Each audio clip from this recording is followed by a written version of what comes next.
Hi, this is Carlos Diaz, Library Associate at St. John the Baptist Parish Library, and this is a book talk. Today's book talk is Trust, a novel by Pulitzer Prize winner Hernan Diaz. I'm Still Hungry, Charles Foster Kane, Citizen Kane, 1941. Trust, the recipient of the 2023 Pulitzer Prize for Fiction, along with Barbara Kingsolver's Demon Copperhead, is an unparalleled novel about money, power, intimacy, and perception. Set predominantly in New York City and focusing on the world of finance, this novel is a metafictional look at the secretive financier and his wife. A sublimely, richly layered epistolary novel, Trust is a story within a story within a story. It is intricate, cunning, and consistently surprising, told in 4 sections: bonds, my life, a memoir, and futures. Taken together, the 4 parts make Trust into a strangely self-reflective work. The novel recognizes the human cost of a great fortune and natural resources needed to bring ideas into fruition. Trust engages the reader in a quest for the truth while confronting the deceptions that often live at the heart of personal relationships, the reality warping force of capital, and the ease with which power can manipulate facts. And that's it. And what we have here is like it's like the ultimate novel. It's metafiction. It's actually falls into historical fiction, but it encompasses all forms of general fiction and every genre you can think of. It's a mystery novel.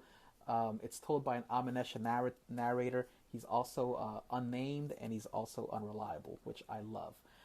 And the cool thing about this novel is it's called Trust, but can you really trust it?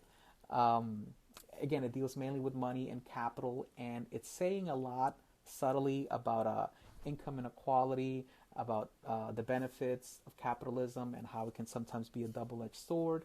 And it's like the 1% of the 1%ers. And it's really interesting to be a fly on the wall to see how the 1%ers of the 1%ers live. It's a historical fiction because it encompasses 100 years, and it takes you to current day present time, and of how money lies at everything, and how America started out as what it is today, and money is at the center of it. And it deals with a family who was born with a silver spoon.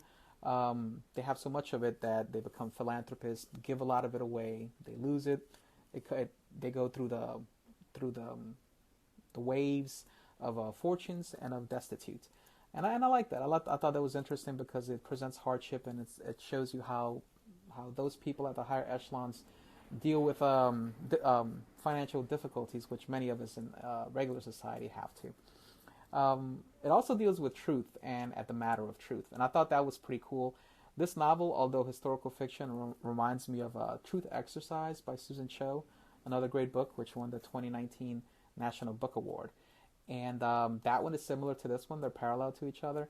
And Diaz's novel, it wants you to trust it. It wants you to believe everything it's saying. But in today's world of fake news and alternative facts, you kind of you take it with a grain of salt. And I thought that's what was interesting. And you have to infer, and you have to come up with your own version of the truth. And finally, this novel is about relationships. At the center, there's a young couple, and you can see the hardships that they're faced with. And it's all types of familial relationships and intimate relationships, and the dichotomy that those presents. So I thought that was interesting. Now, if you want to read a novel that deals with those issues, it's very engrossing. It's about 400 pages, so it'll take you about a week or 2 to read it, depending on how well you read. The book is readily available to check out at your library in the print edition, and there's also a digital copy that you can check out. If you have an account with Libby, it's free with your library card, so you can place a hold on it there. So again, if you want to read a great book about money, truth, and relationships, I highly recommend you to pick out Trust by Hernan Diaz. Thank you very much. This was Carlos Diaz, and this was a book talk.